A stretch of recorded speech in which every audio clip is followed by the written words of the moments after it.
getting ready for my first communion, but around the same time, I decided I wanted a brother, because this is also, I'm thinking, we need at least 3 in this family. So I told my mother, I'm like, I want a brother, and I didn't really know how that worked. I was like, just get us a brother.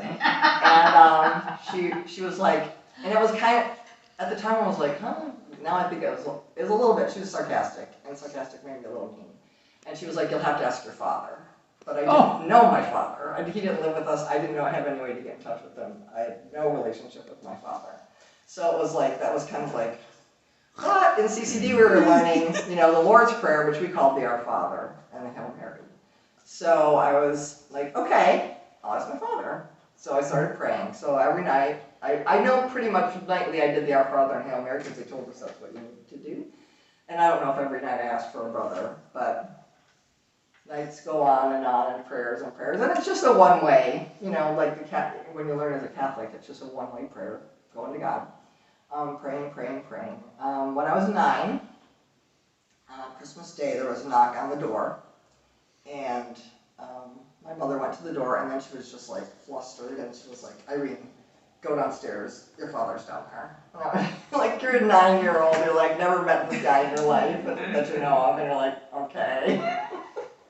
So I go downstairs, and I assume he's my father, and he says, this is my wife, and this is your baby brother, 9 days old, on Christmas Day, when I'm 9 years old. Oh. And so, obviously, like any 9-year-old who had prayed, I don't know how regularly, for a brother for 2 years, it's going to be like, okay. You're like, oh my gosh, my dad. Then they said, oh, but we're sorry. That we were living in New York State, and they were like, we're sorry, we're moving to Texas.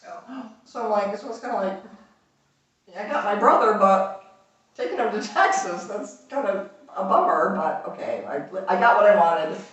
And I had that sort of sense of God of like, sometimes it gives you what you want, but it's not really the way you want it. So, and the story came out later, my brother went to camp. And they didn't even really know. I think it was a Christian camp. Friends invited. Okay, so he goes to this camp, overnight camp, whatever. He accepts the Lord. He goes home, and he leads my dad and my stepmom to the Lord. Wow. Like this little like 9-year-old kid. Oh my gosh. The boy that you met on Christmas Day led his family to the Lord.